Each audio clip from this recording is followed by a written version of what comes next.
जातिगत जनगणना को लेकर खरगोन में कांग्रेस के प्रवक्ता आनंद कासलीवाल ने प्रेस वार्ता ली। खरगोन में मध्य प्रदेश कांग्रेस कमेटी के प्रवक्ता और खरगोन बड़वानी के मीडिया प्रभारी आनंद कासलीवाल ने जातिगत जनगणना को लेकर शनिवार को मीडिया से चर्चा की। आनंद कासलीवाल ने मीडिया से चर्चा करते हुए बताया कि राहुल गांधी की दूरदर्शिता, संघर्ष और जनहित के प्रति उनकी प्रतिबद्धता की वजह से आज सरकार को जातिगत जनगणना करने के लिए मजबूर होना पड़ा।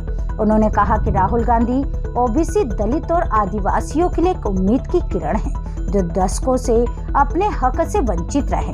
खरगोन में आए सहकारिता मंत्री विश्वास सारंग द्वारा दिए गए बयान पर पलटवार करते हुए कासलीवाल ने कहा कि कांग्रेस लगभग 2020 से जातिगत जनगणना करने की बात सदन में कर रही है।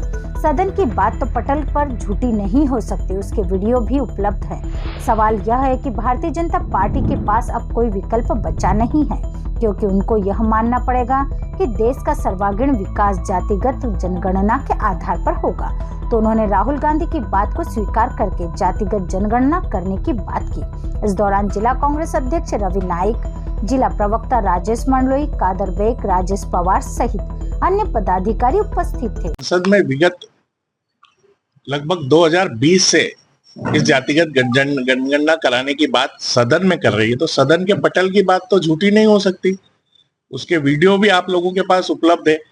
सवाल यह कि भारतीय जनता पार्टी के पास अब कोई विकल्प बचा नहीं है, क्योंकि उनको यह मानना पड़ेगा कि देश का सर्वांगीण विकास जातिगत जनगणना के आधार पर होगा। तो उन्होंने राहुल गांधी जी की बात को स्वीकार करके जातिगत जनगणना कराने का निर्णय लिया है। कांग्रेस अगला स्टेप क्या उठा रही है? हमारे राहुल गांधी जी ने उनसे पूछा है कि टाइमलाइन क्या होगी, किस तरह से आप जनगणना कराएंगे, और उसमें देश के विकास के लिए जातिगत जनगणना में जो भी हमारी मदद रहेगी। हमारा तेलंगाना राज्य है और उसके बाद बिहार में ये जातिगत जनगणना के 2 हमारे उदाहरण है जिसमें हम लोगों ने ये काम किया है। तो उसमें जो भी फॉर्मेट अगर भारतीय जनता पार्टी को मदद के लिए लगता है, हम देश के विकास के लिए भारतीय जनता पार्टी के साथ जनगणना कराने में उनकी मदद करेंगे। कांग्रेस सरकार को पूरी मदद के लिए आसान बोल रहे हैं, राहुल गांधी जी बोल रहे हैं जी हम सरकार के साथ हैं, लेकिन पिछले 10 दिन हो गए, अभी तक सरकार ने कोई एक्शन नहीं लिया, जबकि ये मुद्दे को लेकर सारे लोगों की नजरें भारत सरकार पे ही कब पाकिस्तान पर अटैक होगा, अपना बदला लिया जाएगा। जो 27 लोगों की हत्या, ये तो जनता को सोचना है, आम जन को सोचना है। धर्म की राजनीति करने वाली भारतीय जनता पार्टी सिर्फ बात ही करती है। पुलवामा हमले से लेके कई हमले हुए, उसकी जांच आज तक रिपोर्ट नहीं आई है।